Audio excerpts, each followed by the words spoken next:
personas que se van a ir conectando a este programa de problemas técnicos en prensa comunitaria. Esta noche la vamos a dedicar a conversar con Pablo Sigüenza y con David Paredes. Ambos forman parte de la red SAG, conocen mucho del tema con el que vamos a conversar hoy. Y precisamente tiene que ver con una coyuntura y una realidad del país. Todos y todas sabemos que el país está atravesando por una crisis política como la que no habíamos visto durante muchos años, quizás muy parecida a finales de los 90 con el golpe de Estado que dio Serrano Elías. Y bueno, estamos en un momento bastante convulso, de mucha movilización también.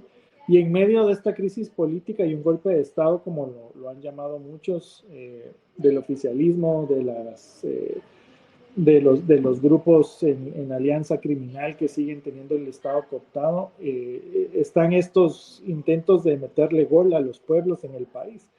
Cada vez que hay una crisis, siempre están los intereses mezquinos de muchísimos sectores, y en este caso de grandes empresas farmacéuticas transnacionales, y de empresarios locales, y especialmente de diputados en el Congreso de la República, y precisamente diputados que han formado durante 2 periodos por lo menos del Pacto de Corruptos, como mucha gente los conoce.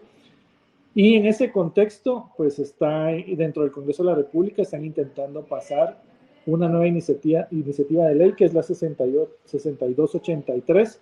Ya ustedes han escuchado qué está pasando con esta iniciativa de ley.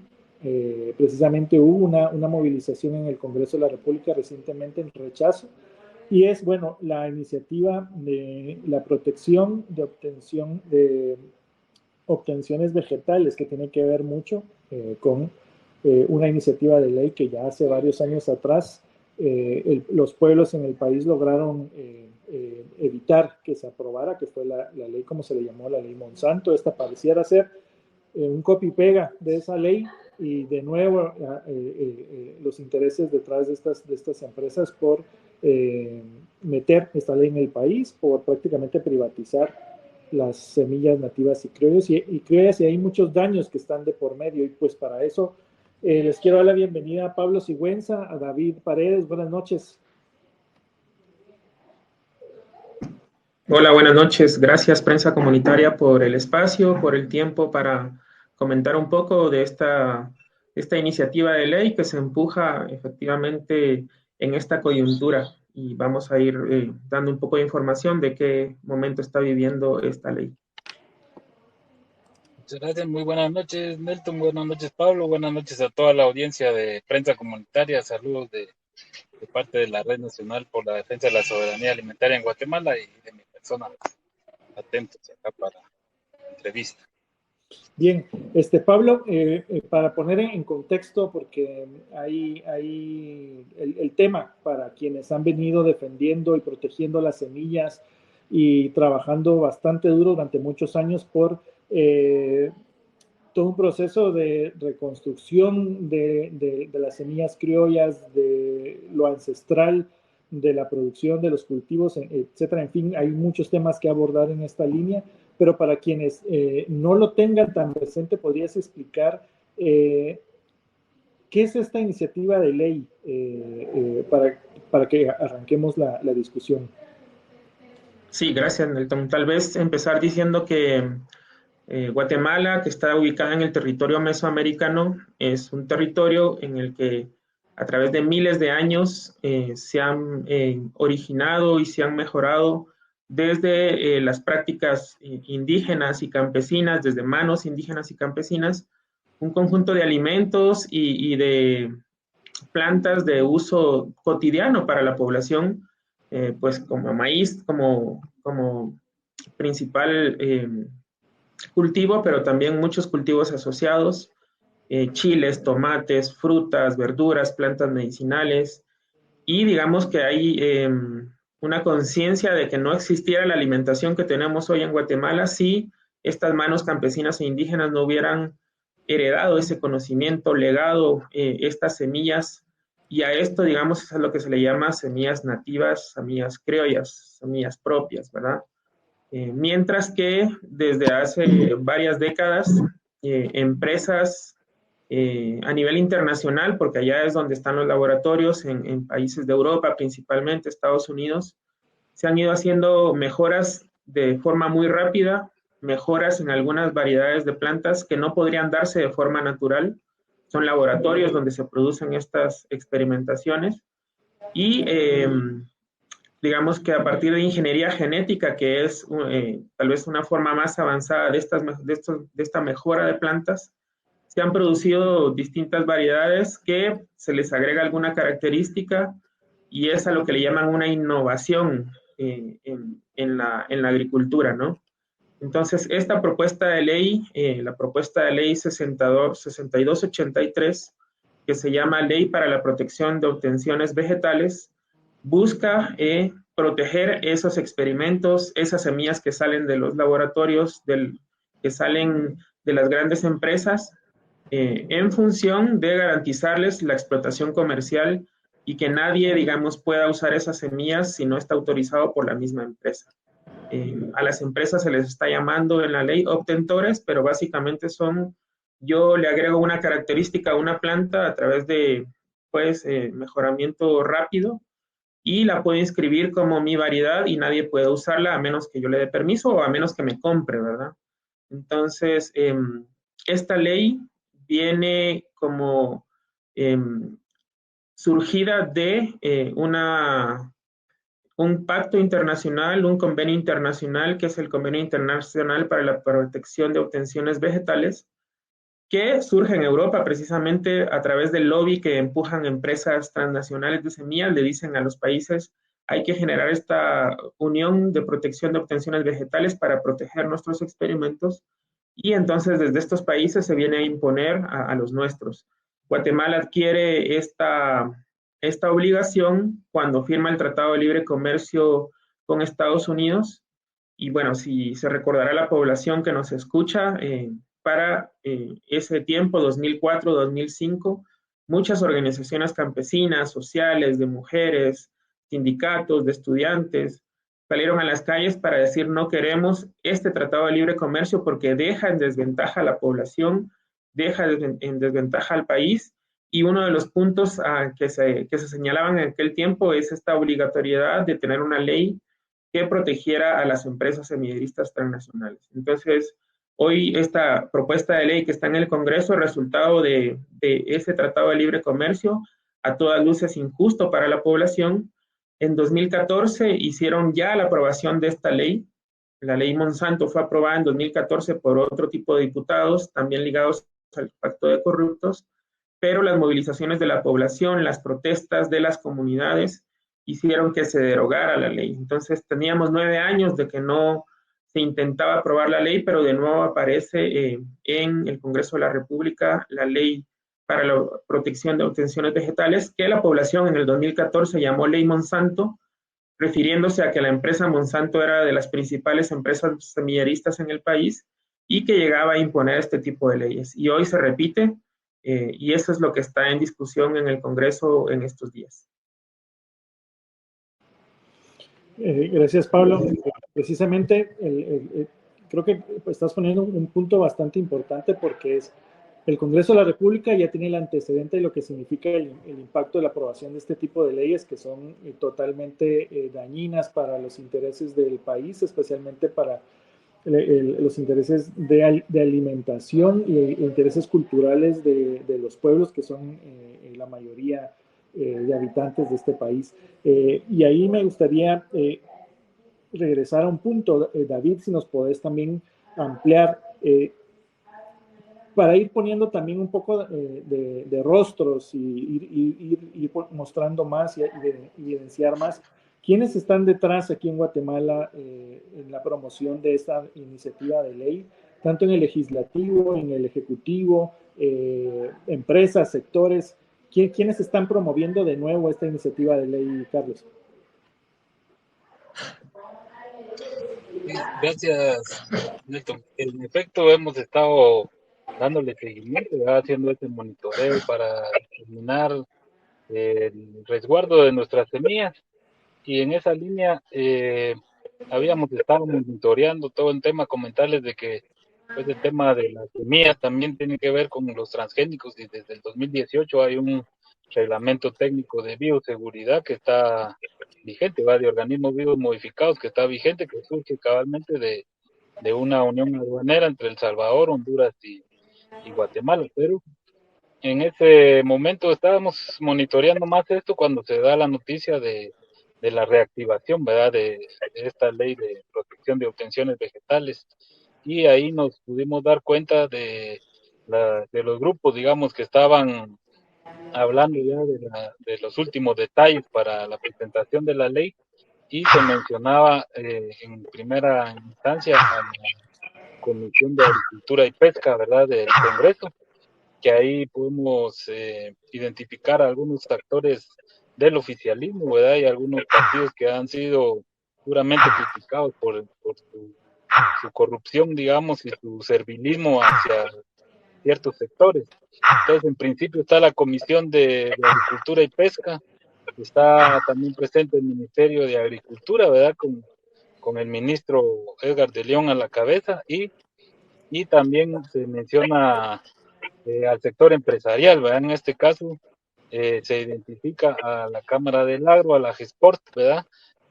Como las gremiales de empresarios que empiezan a empujar esta iniciativa. En una reciente citación que tuvimos el día de ayer, cabalmente, ¿verdad?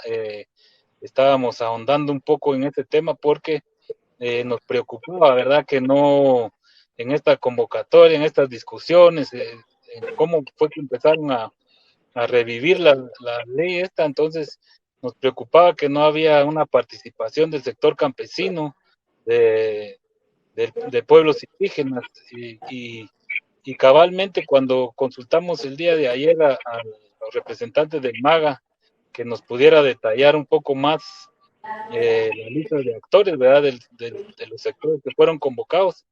Y sí, justo se hacía mención de la gremial de cafetaleros, por ejemplo, de la gremial de empresas semilleristas también que hay aquí en el país también, que están asociados todos, como mencionaba Pablo, a empresas transnacionales, ¿verdad? Aquí nosotros hemos identificado a un grupo que es el que está empujando a nivel mundial, incluso, ¿verdad?, que es conocido como Crop Life, y hay una sección Crop Life de Latinoamérica, ¿va?, que opera aquí en Latinoamérica, que son las empresas semilleristas más fuertes, que por mencionar algunas está Bayer Monsanto, está Syngenta, BASF, Corteva, West DuPont, entre otras, ¿verdad?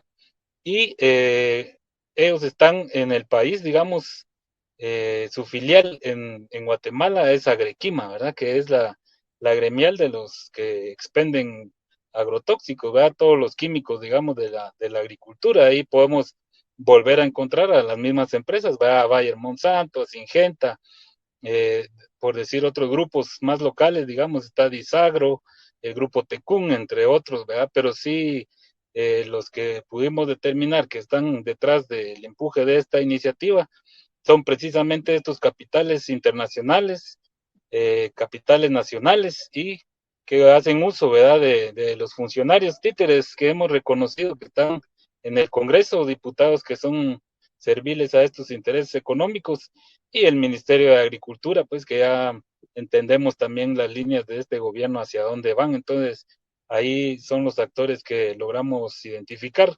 Solicitamos un poco más de detalle el día de ayer al Ministerio de Agricultura, porque nos mencionaban, por ejemplo, ellos en su listado algunas universidades, por ejemplo, pero no nos precisaban cuáles, ¿verdad? Creemos que están guardando algún tipo de información y esperamos un listado detallado que nos deberán dar a pedido de la diputada Vicenta Jerónimo, que fue quien nos apoyó con esta citación, y lo estaremos dando a conocer en su momento, pero de momento podemos ahí sí que confirmar, ¿verdad?, la participación del sector empresarial con los funcionarios del Congreso y el gobierno.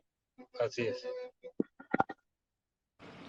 Bastante interesante porque este tipo de iniciativas de ley y sin temor a equivocarme, la mayoría de iniciativas de ley que empujan que este gobierno y los gobiernos anteriores tienen como características muy similares, pero recordando cuando intentaron pasar la ley Monsanto, incluso se supo que corrió grandes cantidades de dinero en sobornos a los diputados para alcanzar la cantidad de votos que necesitaban para pasarla.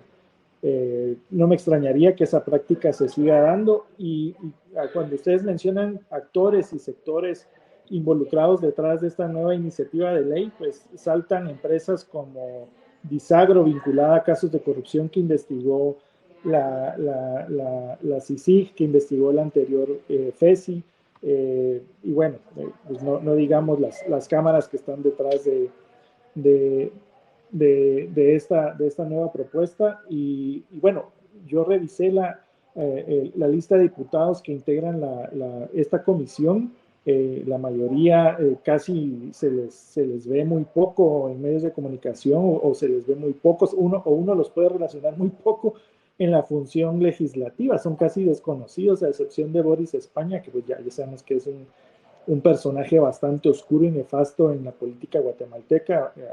Hace poco también estaba con una iniciativa de ley que busca darle una amnistía e impunidad a militares implicados en delitos de lesa humanidad. Entonces, y que también está vinculado a temas de tenencia de la tierra de forma ilícita, ilegal. Bueno, es un personaje que de repente en otro programa podemos ir contando más del papel de estos diputados también dentro del Congreso de la República y de dónde vienen y a qué sectores están pues garantizándoles sus intereses. Pablo, para ir también haciéndole una fotografía más cercana a la gente que nos acompaña y que seguramente se va a conectar después con la transmisión, ¿cuál va a ser el impacto, tanto directo como indirecto, en las comunidades, con las familias campesinas, con la agricultura, con los consumidores, que al final en este país dependemos mucho de la producción del campo todavía? ¿Cuál va a ser ese impacto, tanto directo como indirecto? Sí, antes de contestarte esto, yo solo quería agregar que pues dentro de los actores, precisamente el conjunto de diputados que está atrás de la propuesta de ley, pero además nosotros preveemos que la celeridad, o sea, la rapidez con la que están llevando esta iniciativa de ley va a estar apoyada, digamos, por la mayoría de diputados. Tienen los votos para aprobarla muy rápido. Y por eso la alerta que las organizaciones alrededor de Red SAG, pero también autoridades indígenas y organizaciones en los territorios están alerta porque se sabe que se va a aprobar muy rápido, ¿verdad? Es decir, nosotros introdujimos con los pueblos, con las autoridades indígenas al Congreso una iniciativa de ley, 6086 es el número y es la ley por la biodiversidad y los conocimientos ancestrales. Y digamos, tiene un año en el Congreso y sigue ahí parada en dirección legislativa, no ha pasado al Pleno para su conocimiento y después enviarlo a la comisión. En cambio, la ley Monsanto, esta iniciativa de ley, entró la semana pasada a dirección legislativa, empujada por la Comisión de Agricultura. La conocieron el día de ayer y ya está en comisión. El dictamen es muy probable que ya está hecho porque es la misma comisión la que la presentó, la que tiene que dictaminar, lo cual, digamos, es como un poco absurdo, ¿no? Para nosotros también debió haber pasado por lo menos a la Comisión de Ambiente del Congreso y a la Comisión de Pueblos Indígenas del Congreso, ¿no? Pero no, la mandan solo a la comisión que la presentó, ¿verdad? Y se nota un poco la mala intención y la mala fe en términos de generar discusión sobre la ley. En teoría, el Congreso debería discutir los beneficios y los perjuicios de las propuestas de ley, pero aquí, digamos, hay una celeridad, una rapidez en la intención de aprobarla. Entonces, vemos también que está dentro del marco precisamente de esta conmoción social en torno a la posible, el golpe de Estado en proceso, digamos, que le están dando al proceso electoral. Y entonces en Río Revuelto ganancia de pescadores, dicen los abuelos, y aparece entonces que quieren aprobar la ley Monsanto, aparece que quieren aprobar la ley Perenco, que beneficia a pocas empresas petroleras y al capital nacional, a las empresas ligadas a ese petróleo, pero no a la población. De nuevo se regala el petróleo a los extranjeros y no se queda, digamos, el beneficio que podría considerarse de la extracción petrolera en el país. También quieren aprobar una ley de amnistía que le llaman ley para el fortalecimiento de la paz, ¿verdad? Entonces vemos también esta ley para la protección de la familia en teoría, que básicamente es ir en contra de los derechos sexuales y reproductivos y la posibilidad de disminuir la violencia contra las niñas, las mujeres, las jóvenes, ¿no? Entonces vemos ahí una intención de aprobar muchas leyes porque tienen que pagar favores por las campañas anteriores para estar allí en el Congreso y tienen que garantizarse, digamos, ganancias ahorita en estos 4 meses estos mismos diputados. Entonces, por ahí va. Ahora, algunas afectaciones que vemos si se aprueba la ley Monsanto, esta iniciativa de ley 6283 en el Congreso. Quizá debemos partir de que ayer en la citación al ministro, que no se apareció ni el ministro ni el viceministro, sino llegó un director de una dirección ahí, la Dirección de Fitogenética del Ministerio de Agricultura, nosotros le preguntamos por qué la intención de aprobar los cultivos transgénicos en el país, y él dijo que esta ley no está relacionada directamente con transgénicos, lo cual fue falso, digamos, y lo demostramos, ¿no? O sea, esta protección de obtenciones vegetales protege tanto mejoramiento de otras formas, ¿no? De otras formas que no son biotecnología, que no son transgénicas, pero también los transgénicos. Entonces él ahí estaba cayendo incluso en falsedad. Había hecho un juramento a la diputada como representante del pueblo y dijo que no eran necesariamente transgénicos cuando sí es. Entonces la ley sí habla además sobre los transgénicos, eso es lo primero. Y cuando se plantea la problemática de la biotecnología, es que esta biotecnología tiene más incertidumbres, tiene más espacios vacíos y oscuros que certezas. O sea, los científicos están ahí trabajando con más dudas, con más incertidumbres que con certezas. Se sabe que un gen, que es lo que están manipulando para mejorar las plantas, no solo tiene la función que los científicos están tratando de mejorar, digamos, ponerle un poco más de dulce a una planta, o que tarde 2 semanas más en madurar, por ejemplo. No solo un gen que se modifica, no solo cambia una característica, sino puede tener hasta 20 interacciones y modificar 20 características de la planta. Entonces, todo eso no se ha estudiado, no está registrado como ciencia, y por lo tanto el principio de precaución que dice que cuando una tecnología puede tener riesgo al ambiente o a la salud pública, deberían tomarse las medidas para evitar esos riesgos. Entonces, lo primero es eso, que la ingeniería genética se basa más en incertidumbres que en conocimientos. Lo segundo es que hay ya demostraciones de riesgos a la salud, de impactos a la salud. Por ejemplo, alergias que causa el polen del maíz transgénico se ha demostrado. Hay riesgos también para la contaminación en el medio ambiente y otros cultivos. Lo básico es que sabemos que, por ejemplo, en el maíz, su forma de reproducirse a través de una polinización cruzada, es decir, que el polen que lleva la información genética puede llegar por el viento a otros campos de cultivo donde hay otro maíz y contaminarlo. Y digamos, nosotros ayer también le cuestionamos eso al representante del MAGA porque el artículo 45 de esta ley Monsanto trata de como esquivar algunos reclamos y dice que no causa responsabilidad civil la contaminación o polinización aérea. Entonces dicen, no vamos a ir en contra de los probables agricultores que tengan nuestro gen porque hubo polinización o contaminación, pero en el cuerpo de la ley dice que puede haber contaminación genética y entonces lo acepta la misma ley, lo aceptan los técnicos del MAGA que puede haber contaminación genética y eso debería evitarse a todas luces, ¿no? Entonces, la propuesta sería más bien de regular los transgénicos en el país, de rechazarlos y decir que Guatemala puede ser un país libre de transgénicos. Sería el primer país del mundo que hiciera esa aclaración y sería súper importante para proteger el ambiente y la salud de la población. Hay, por ejemplo, datos de un maíz transgénico que es el maíz BT, que ha afectado también, ha impactado en las poblaciones de mariposas monarca. Entonces, no solo se impacta a las denominadas plagas, sino que a otros insectos del medio ambiente, ¿no? Entonces no se puede controlar y ese es un problema. no puede haber control en la diseminación de este germoplasma, de estas características genéticas de los transgénicos, y por lo tanto debería pararse. Al final también hay otro problema, que es un ataque a la soberanía. Es una ley que está impuesta.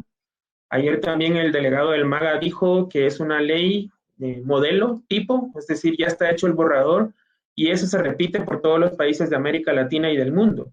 O sea, ni siquiera es una creación propia y no son unos genios los del MAGA o los diputados de la Comisión de Agricultura que dijeron esta es la mejor ley, sino que ya es una imposición, ¿no?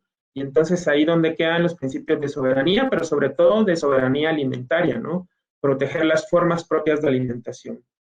Y quizá también un impacto importante es que se privatiza las semillas. Y ese es el problema fundamental también. Se privatiza la vida. Dice que comete delito quien reproduce una variedad mejorada que está protegida por esta ley. Y, digamos, los campesinos, mi abuelo, recuerdo yo, digamos, es, digamos, la transmisión de la semilla, el querer que la planta que cosechaste te dé nueva semilla para el siguiente año, son prácticas milenarias, son prácticas además cotidianas que sostienen la reproducción de la unidad familiar. Y esta ley lo que viene a decir es no pueden hacerlo, no pueden tomar la semilla de nuestra planta, aunque la hayan comprado, y reproducirla el otro año, sino que tienen que volver a comprar, ¿no? Entonces la privatización de las semillas y de la vida es otro factor que va a impactar de fuerte forma si se llega a aprobar esta ley. Aquí me llama muchísimo la atención el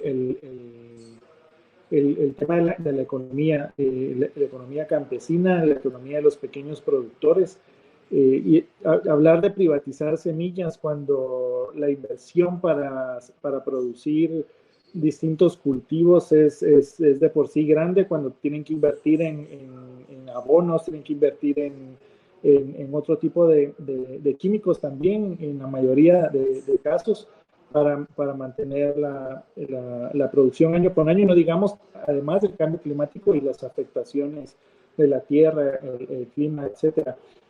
David, cuando uno ve los datos sobre algunos departamentos que están en crisis alimentaria, que están en rojo, y cuando uno ve el mapa de el resto de departamentos, en su mayoría que están en amarillo, ya en un nivel de muchísima preocupación en relación a la capacidad alimentaria que se tiene en el país,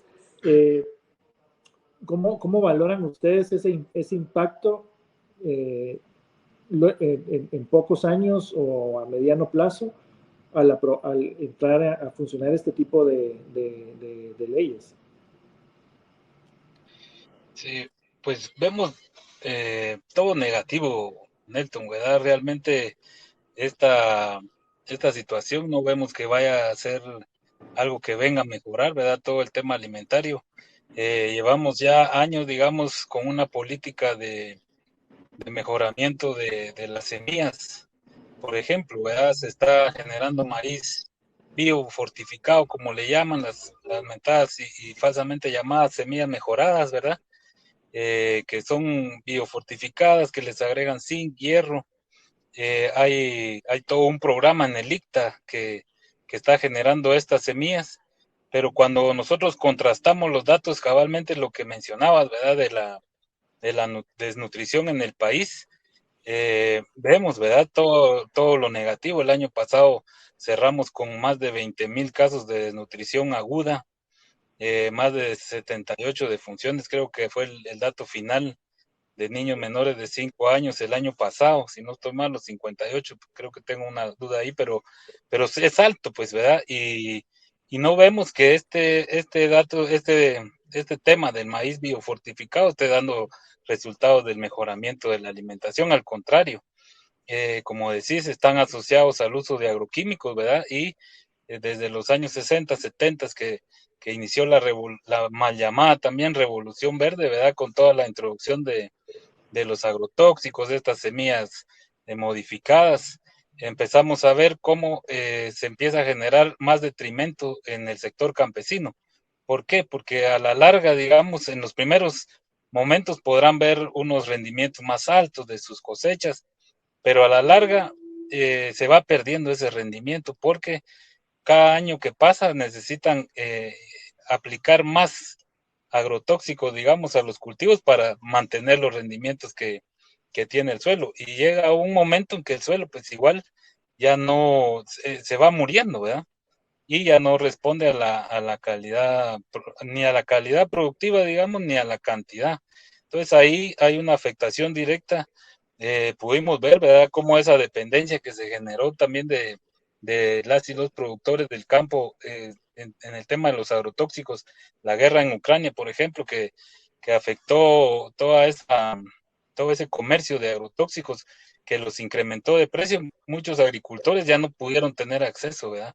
A esto se suma que las políticas internas del país, por ejemplo, el Ministerio de Agricultura, ¿verdad?, que aplica un enfoque de trabajo convencional también, porque ellos mismos van promoviendo este tipo de producción, van afectando a los agricultores. Por ejemplo, ofrecen en su programa de fertilizantes dar 2 quintales de abono, por ejemplo, a cada productor, y tal vez el terreno o la parcela de un productor necesita no 2 quintales únicamente, sino necesita más, y ahí lo van volviendo dependiente, ¿va? Y eso es como una trampa para que las y los productores vayan a los agroservicios a comprar estos paquetes tecnológicos asociados a este tipo de semillas, ¿verdad? Y ahí se va generando entonces más afectación, ¿verdad? Porque no garantiza que estas semillas, digamos, vayan a beneficiar en sí a la nutrición de la familia. Yo creo que es al contrario. El uso de agrotóxicos ya se ha estado determinando últimamente, va con sendos estudios que se han hecho en varios países donde ya han avanzado, ¿verdad? Que tiene repercusiones graves para la salud, como el tema del cáncer, ¿verdad? La misma Organización Mundial de la Salud manifestaba que el fosfato, por ejemplo, que es uno de los más comunes usados acá en la agricultura, pues es un posible cancerígeno. También se ha determinado el impacto que tiene en todo el sistema neuronal, ¿verdad?, de las personas el glifosato. Con el tiempo se van presentando ese tipo de enfermedades, la diabetes, la presión alta, las enfermedades renales. Entonces, es una malnutrición realmente lo que está sucediendo con este tipo de semillas de producción. Entonces, nosotros no vemos que los índices estén disminuyendo, al contrario, se están aumentando, y pues el Estado insiste en promover las semillas mejoradas, como te digo, mal llamadas así, porque están únicamente promoviendo esa dependencia de las y los campesinos, que posteriormente tendrían que emplear mayor esfuerzo de trabajo, de fuerza laboral y económica, ni se diga, vaya. Ahí es donde empezamos a ver fenómenos como el tema de la migración que empiezan a agrandarse, ¿verdad? Porque ya no les alcanza el dinero para producir, digamos, en sus parcelas, y optan mejor por ir a generar ingresos a otros países. Entonces sí, vemos que está asociado ese tema, ¿verdad? Y con esta ley se está tratando de favorecer ese sistema de producción que está basado en el uso de los químicos y las semillas modificadas. Precisamente, ahorita se me viene a la mente que el 80% de las tierras cultivables del país está en manos del 2% de dueños o supuestos dueños, y ya ese 2% sabemos que son pues, los grandes terratenientes, los que tienen el tema histórico y resuelto de la concentración de la tierra en el país. Y este tipo de leyes afectan prácticamente todo el país. Afectan a los 18 millones de guatemaltecos que estamos en este territorio. Y cuando hay un problema que afecta con esta magnitud territorial y poblacional, y no debería la gente ser consultada. Por ejemplo, no se debería aplicar la consulta de buena fe a partir del convenio 169 para que la gente decida si un tipo de iniciativa de ley que tiene tanto impacto la acepta o no la acepta. Pablo, tiene que ver mucho con lo que decías al inicio.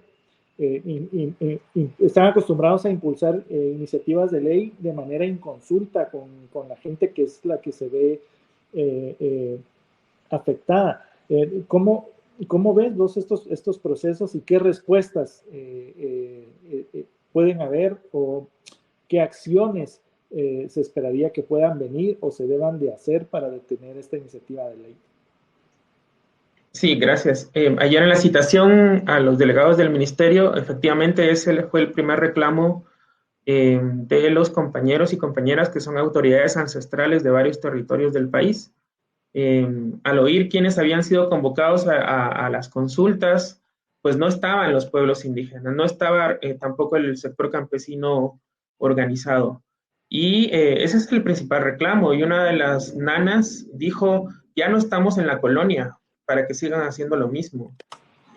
Y eso creo que es importante porque hay una visión que sigue siendo racista desde el Estado, desde el gobierno y de los funcionarios de gobierno, ¿verdad? No ven la sabiduría y la dignidad en las personas campesinas e indígenas. No ven todas las potencialidades, incluso económicas y productivas que tiene ese conocimiento. Ya no digamos en la construcción social y cultural, pero también en lo económico.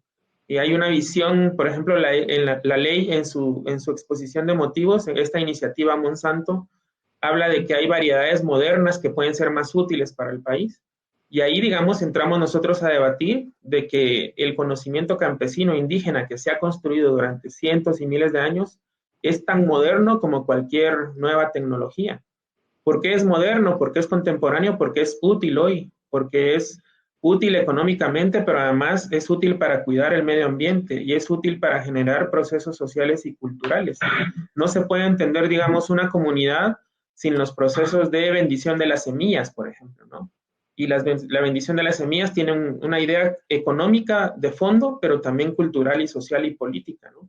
Entonces, sí, vemos desde esta formulación, este tipo de formulación de leyes, un racismo muy fuerte, un atropello a la dignidad de las poblaciones, y efectivamente el artículo 6 del convenio 169 de la OIT dice que deben ser consultadas los pueblos indígenas si una intervención en el territorio puede dañarlos, ¿no? Y este efectivamente es el caso.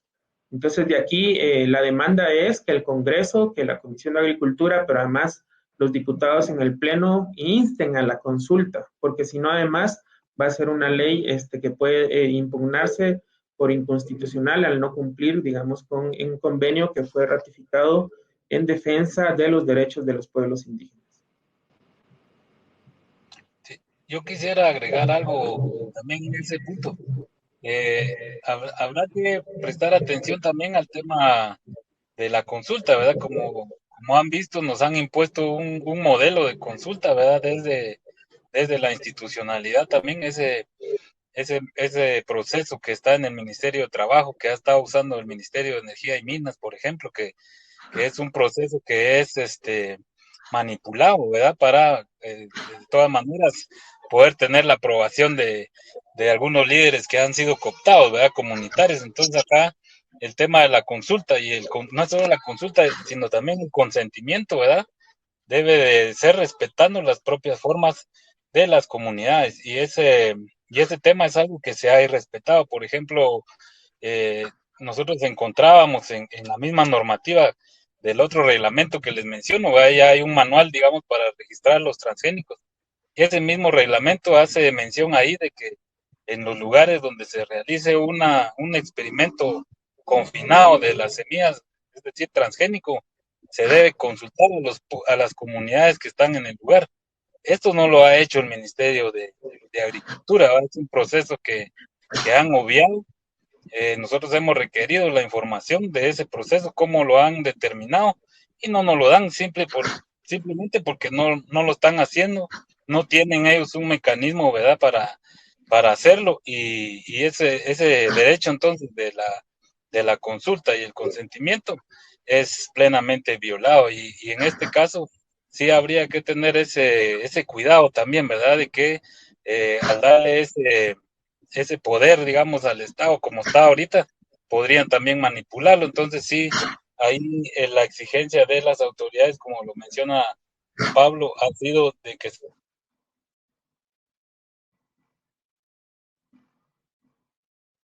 respeten reales, no sean manipuladas. Precisamente uno de los comentarios en la transmisión es que esta ley forma parte de la Agenda 2030, la famosa Agenda 2030, y precisamente cuando uno va a buscar la Agenda 2030 los ODS, precisamente uno de los objetivos, que es hambre cero, es todo lo contrario a la promoción de este tipo de iniciativas, porque al final se busca resguardar y proteger los genes de las semillas para garantizar la autosostenibilidad alimentaria y la protección de todo lo que ustedes ya fueron comentando, un poco para ir respondiendo a los comentarios de quienes nos siguen. Y bueno, quizás aquí un punto importante, ustedes ya pues estuvieron presentes en la citación en el Congreso de la República. Afuera del Congreso, pues hubo una manifestación que va desde lo cultural, mostrarle a la gente también en la ciudad la variedad de semillas, hubieron autoridades comunitarias ancestrales, etc. ¿Qué pasos se van a venir?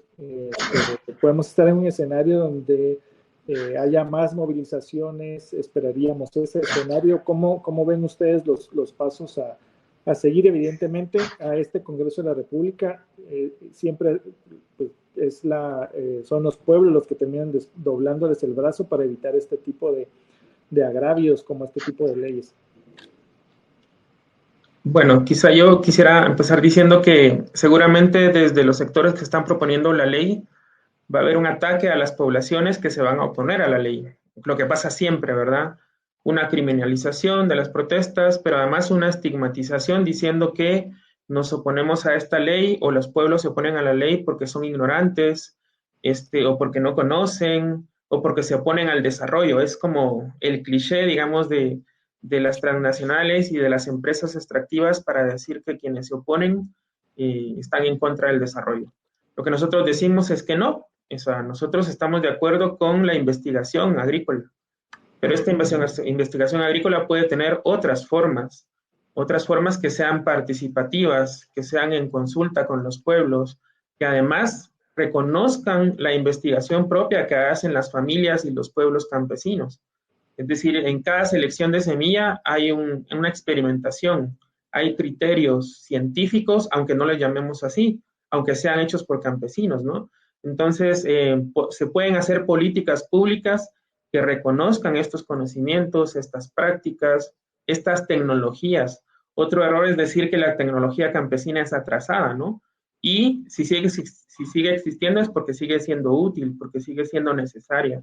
Y la tecnología campesina es tan moderna y tan útil como cualquier otra, ¿no? Entonces, las políticas públicas y las leyes pueden llegar a ser democráticas cuando se construyan a partir de reconocer estos conocimientos. El diálogo de saberes que hablan en las universidades, ¿no? Pues se hace práctica en las leyes y en políticas cuando se escucha y se elabora en conjunto a partir de los propios conocimientos de las poblaciones. Fue un poco lo que quiso hacer también ahora, digamos, como tributo y homenaje a Lucrecia Hernández Mac, cuando fue ministra de Salud. Ella trajo los conocimientos y las prácticas y las decisiones de las comunidades en torno a la salud y quiso establecerlas en el ministerio. Así que, digamos, ahora que no está, reconocer eso, digamos, un funcionario público, una funcionaria pública que trae la vida cotidiana y las decisiones de los pueblos a la política pública, un poco eso es lo que buscaríamos. En torno a acciones, estamos primero en alerta, como decíamos al inicio, comunicando, difundiendo la información, llevando materiales para aclarar, digamos, algunas dudas que surgen, ¿verdad? Los campesinos a nosotros nos comentan cómo diferencio un cultivo transgénico de otro. Es muy difícil en el campo verlo, aunque, digamos, algunas características de que todo es igual, no hay cambio en ninguna planta, esa uniformización también lo que produce es un daño a la diversidad y a la posibilidad de resiliencia en el país. Es la diversidad genética la que le puede dar a los pueblos la posibilidad de resistir eventos climáticos, nuevas plagas, etcétera, y la homogeneización lo quita, ¿no? Entonces, la primera acción es informar y quizá David cuenta las otras que estamos ahí trabajando con muchos sectores.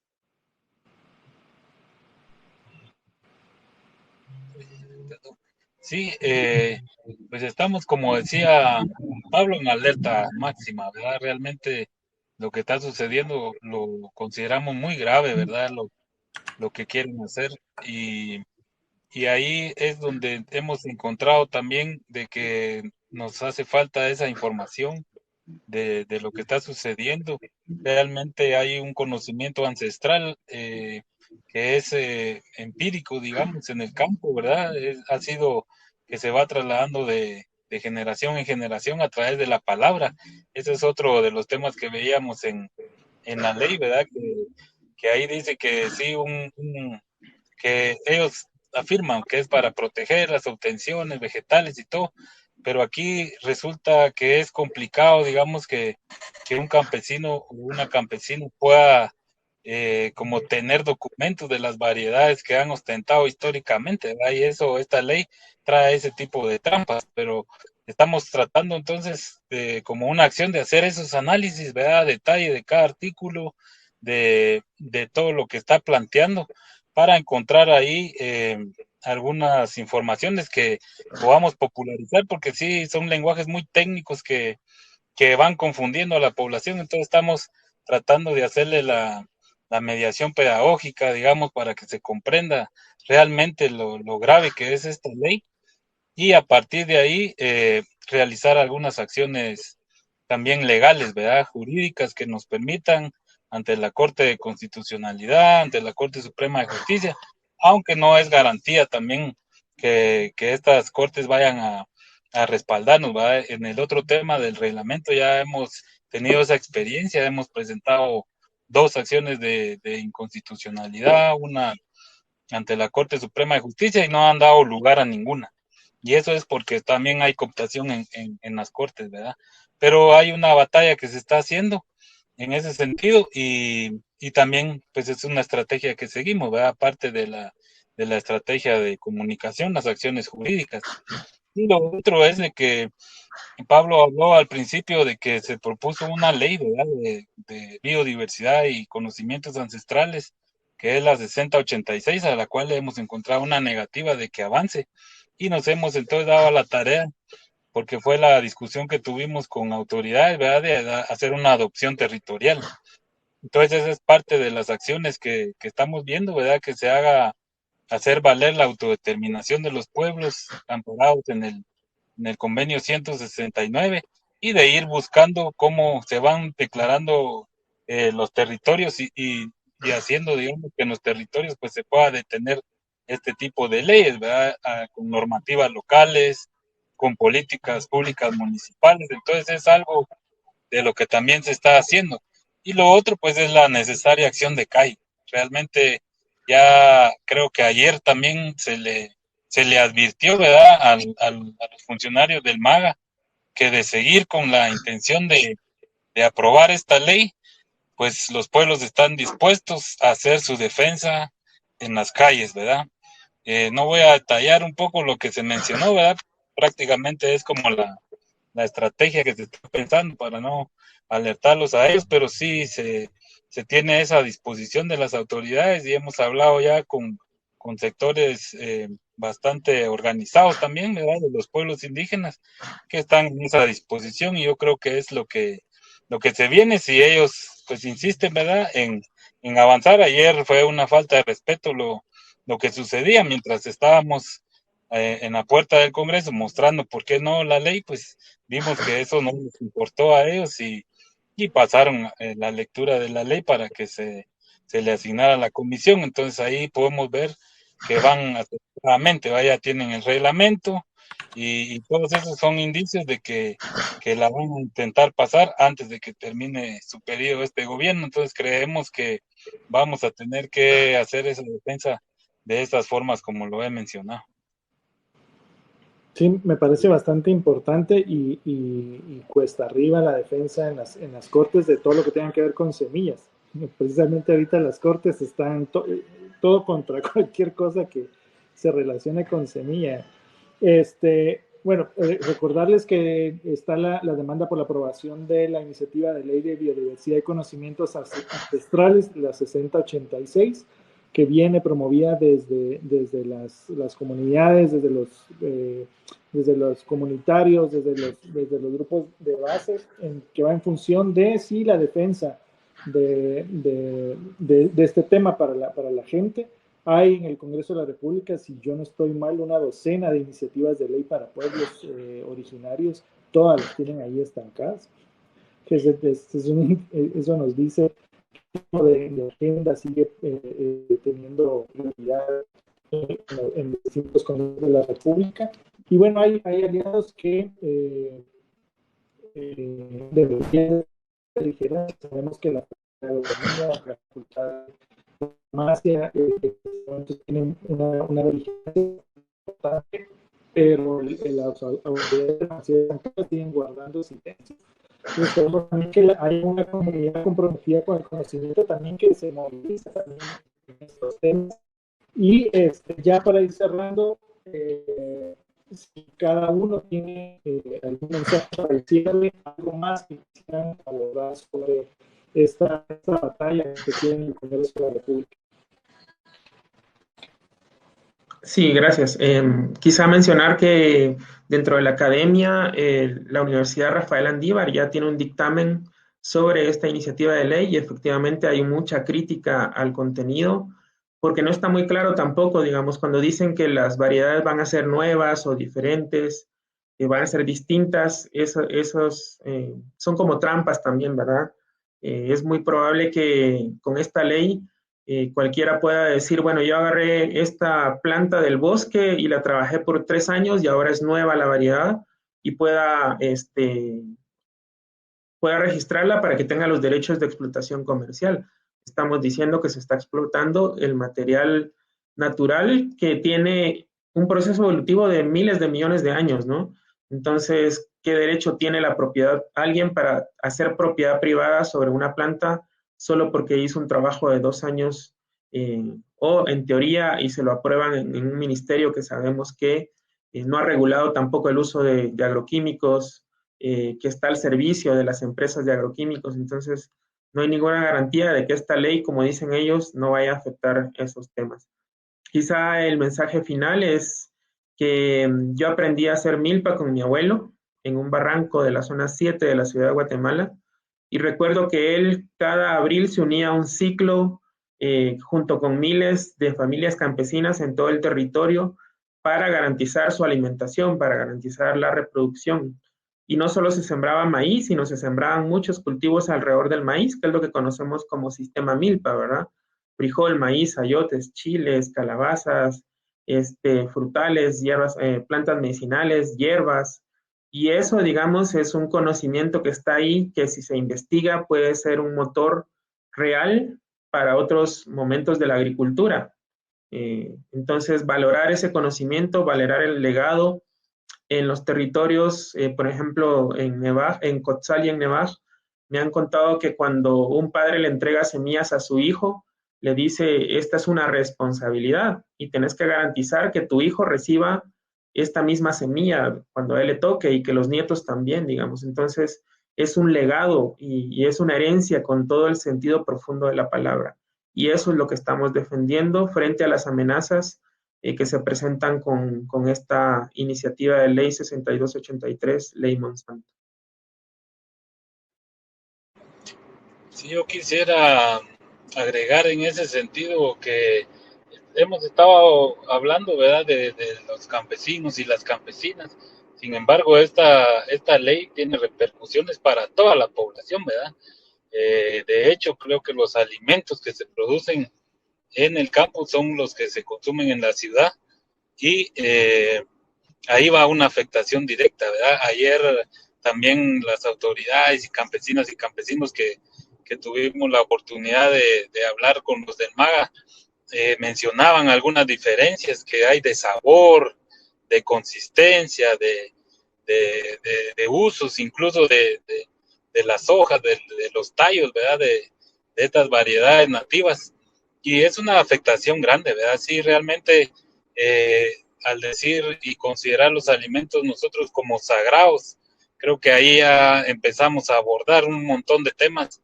Por ejemplo, allá, bueno, yo soy del norte, ¿verdad? En la región Quechí, digamos, hay toda una ceremonia cuando llega el momento de siembra, aparte de sembrar, es algo que sirve para unificar a las familias, se hacen hasta fiestas, ¿verdad? Con el tema de la bendición de las semillas y antes de sembrarlas. Entonces creo que las repercusiones también no son solo alimentarias, sino son culturales, son sociales, ¿verdad? Y que a la larga nos van a también perjudicar en el tema de la biodiversidad. Entonces aquí hacer ese llamado, ¿verdad? A la población en general, también hacer el reconocimiento de la labor campesina.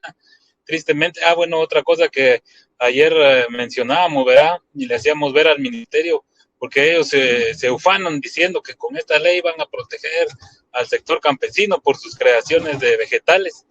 Y les recordábamos que el Estado de Guatemala, ¿verdad? En estos gobiernos serviles al gran capital que hemos tenido, votaron en contra de la declaración de los derechos campesinos y otras personas que trabajan en zonas rurales.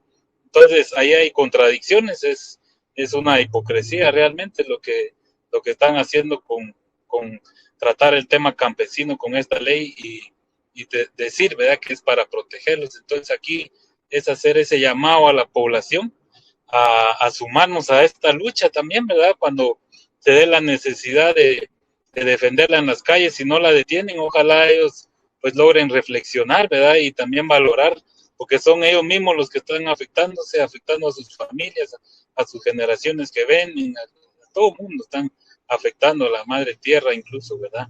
Entonces hacer ese llamado para que nos vinculemos todas y todos a esta lucha, que nos informemos y que estemos dispuestos también a hacer esa defensa.